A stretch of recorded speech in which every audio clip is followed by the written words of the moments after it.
Underwater video camera housings and lighting is provided by Equinox Video Housings, the exclusive leader in underwater video housings for the professional, leisure, and sport divers.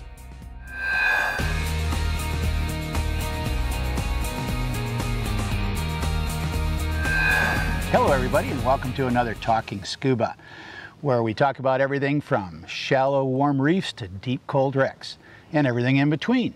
Today I've got a new co-host to help me out, and her name is Mara. Hello. How you doing? I'm great. All right, what's your full name, Mara? Mara Deckinga. Deckinga, all Yeah. right. And where are you from? I am from Grand Rapids, Michigan. Ah, that's where we found you. Yeah.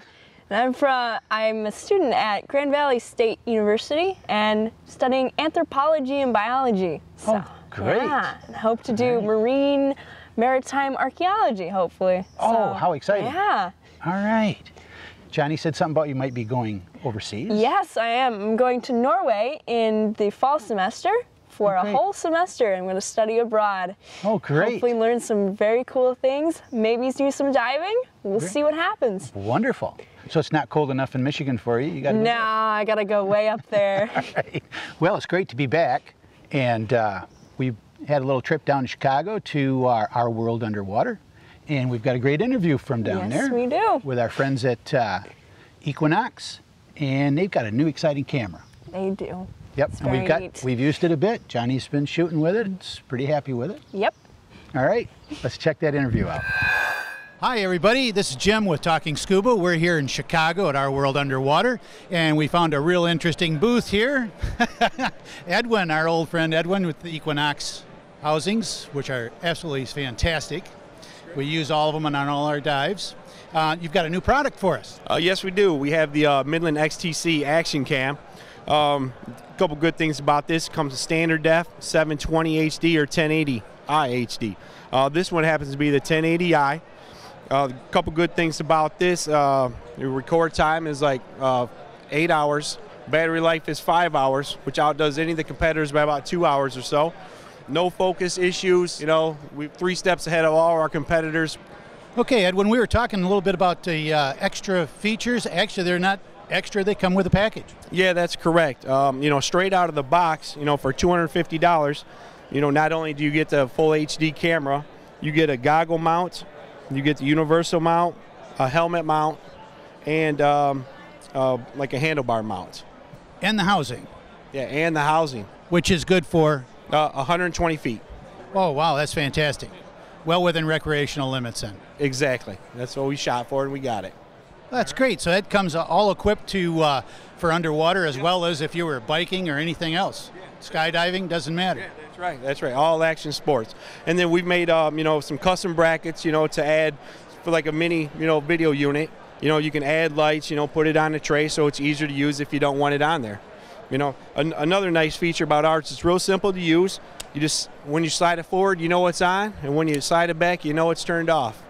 Oh, that's really good. So that's really good. You don't have to look or ask your buddy, hey, is mine recording or anything like this. You know, real simple.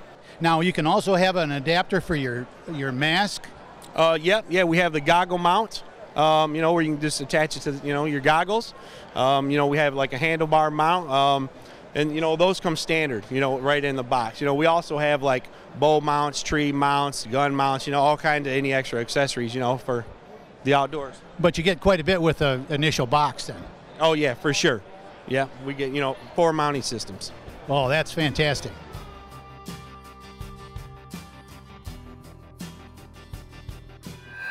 Well, that was a great interview with our friends over at Equinox. It's a very cool looking camera. Oh, it is. It's got some great features. And if you guys want to check out a review, Johnny's made up a review of it, and he's used it quite a bit. You can see that at our website. And we've got more interviews coming from our World Underwater this year. And we're going to actually go back this February. It'll be very interesting. I'm going to be there this You're time. going to be here? Yeah. All right. That's It'll great. It'll be very fun. I'm excited. You'll enjoy it. They've got everything there you can think of. I know. Great.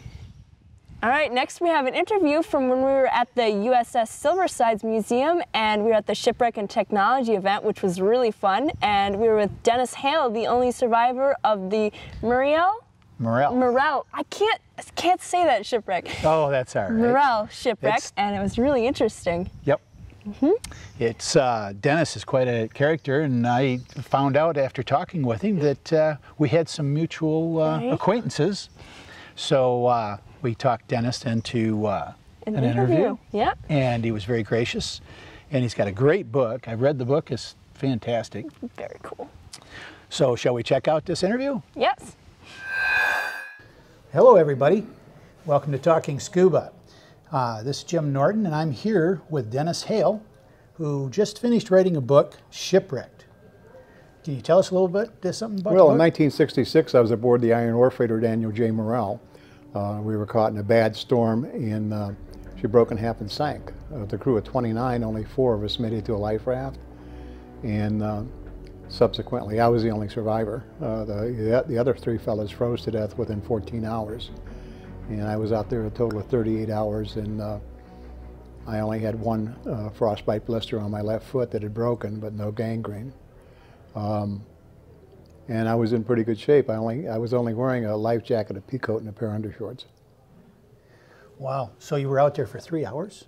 38. 38 hours? 38 hours. Holy cow. That's a long time. Tell me about it. And wow, what was it like being on a raft in those heavy seas? Well, Did it have a tendency to tip over or anything like that? no, unfortunately, we went through all the waves. Okay. And, you know, if anybody were to say, you know, what was the worst part, you know, there was no good part. But going through those waves was most memorable. I bet. Because you couldn't see them coming, and I don't know what the root dimension is on a 35-foot wave. But I know for me, it was like my lungs were catching on fire. I could feel them start to burn and then spread. Wow. And then finally you break through the backside of that wave. Whoa. And that wind would hit you at 65 miles an hour at 33 degrees. And that was another story. Oh, man. So have they found your wreck, have they? Oh yeah, they're diving it. They're diving it? It's in Lake Huron. They're diving the bow section and hitting the mast at 90 feet. Okay. Then it's another 35 feet probably down to the main deck. The stern was still under power after she broke in half and traveled another 5 miles, and she's nestled down in about 200 and some feet of water, and they're diving her with trimix. Okay. Wow, that's incredible. So where can we get this book? Well, the only place you can get it is from me. Okay. Email me at dennishale@windstream.net, and I'll have the book out to you the very next day. Great. Well, after I get your check. Yeah, there you go. As soon as the check clears. Yeah. Well, we just met here at the Muskegon Museum, and we were talking, and we also have a mutual friend. Oh yeah, Ed Perrine. Ed Perrine. I also mentioned his book on this show one time. Oh, okay, yeah. And how do you know Ed? Well, went to school with him. He's a few years younger than me, and my sister used to date him or whatever. Oh, that's probably not a good memory. And no. And then his dad was the chief engineer on the Morel the first 2 years I was on it. Oh, and great. they took him off and put him someplace else that final year. Great. Yeah. Well, that sounds pretty cool. Yeah, it is. I think so. Well, thank you very much for your time. That's quite all right. Appreciate Quite all it. right. Well, that was a great interview. Yeah. With Dennis. It was really interesting. Quite an interesting fella.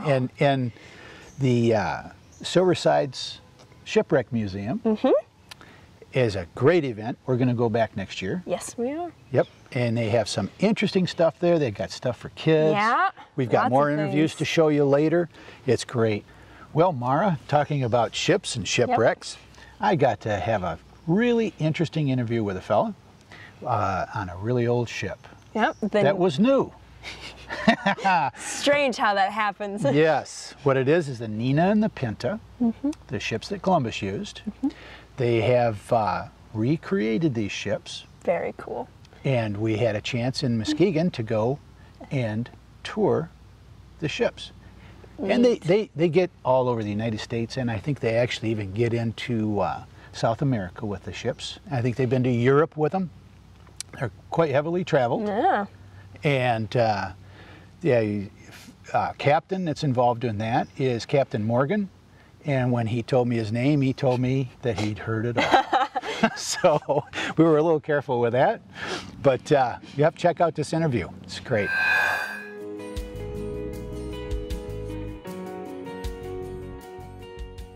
Okay, so we're here with Captain Morgan. That's right. Morgan Sanger. Yeah. Great. All right, Captain, what ship are we on here? We're on the Pinta, which is our newest ship, built between 2002 and 2005 down in South America. Great. I understand you had a little bit to do with the building of her. I built both ships down in Brazil, and the Nina between 1988 and 1991. And then this one 15 years later or so, and same shipyard, same little town in Brazil.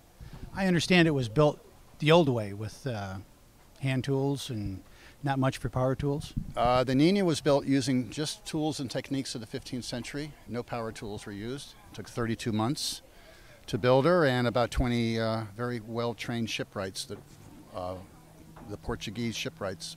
Oh, wow, that's pretty interesting. Now, how is a ship like this to sail? Did they sail well back in the day, or was this quite a task to take this out? No, they sail real well. In the old days, you know, obviously Columbus didn't have what we have on board, but when they were becalmed, they would get out their oars and row the ships. They could row the ships about 2 miles an hour, but normally it was just get out there, and they didn't know about hurricanes or anything like that. When they came down to the Caribbean, Columbus went through two hurricanes on the Nina and survived. Oh, so they must be quite stout ships then. These are very strong ships, and I know that some of my good friends are treasure divers and ship divers down in the Keys, and they come on board and wanted to see ships that are actually floating, so they know what they're looking at when they go down and dive on them. Oh, great. So what do you do on the ship to keep the wood from deteriorating? And I believe there's some kind of boreworm in the seas that'll attack the wooden ships. They will. Ships that are built of softwoods, pine and oak. These ships are built of Brazilian hardwoods, and we don't have any rot or teredo worms, anything like that. Oh, that's great. Because I keep hearing it from the guys that dive a lot in the oceans that the wooden vessels, when they sink, don't necessarily last very long. Well, when they don't, except when they're covered with sand. We did a lot of archaeological diving in the Bahamas and Turks and Caicos. And in the Exumas, there were 2 caravels of this type that were there. And what was preserved is obviously underneath the sand. Oh, yeah. There were no drawings of these ships, so we had to dive on ships and took the lines off. We excavated the one in the Turks and Caicos. And so we got what the shapes were, how the construction details were, just from diving on these shipwrecks. So there was no way for you to go back in any kind of an archive and get any kind of blueprints or anything? No blueprints. The only documents we ever found were Columbus's inventory of the 3rd voyage of the Nina. Oh, wow. And what he carried, and that was the only documentation that we ever found in the archives. How do you get involved in something like this? Can anybody sign on as a crew?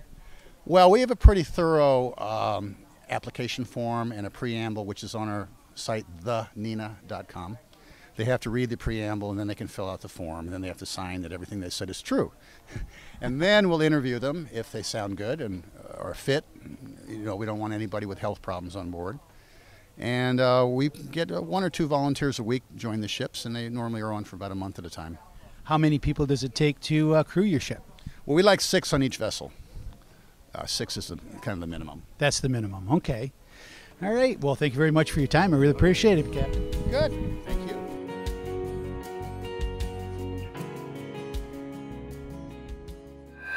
That was a great interview, learning about the Nina Pinta.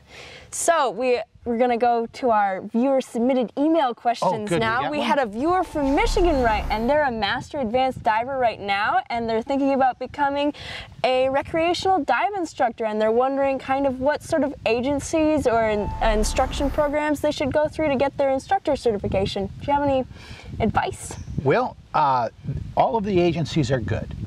I don't have any particular problem with any of them. But if you're going to invest some money into a certification, I'd recommend that you first get one that allows you to teach on your own, such as a PADI or NASI Worldwide.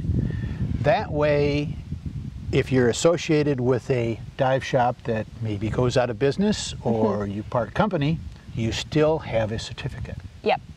That you can use. So I would recommend that. And as far as training goes, I got to be honest, they're all good. All right, well, that's the end of our episode.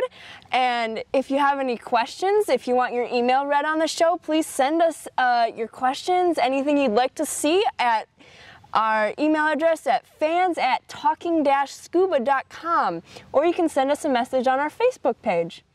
We'd like to also thank the supportive sponsors of our episode, made possible by Equinox Video Housings. And our World Underwater Expo in Chicago. Dennis Hale at the USS Silverside Museum in Muskegon. And Captain Morgan from the Nina and the Pinta. Thanks for watching. Till the next dive. Till the next dive. Cheers. All right.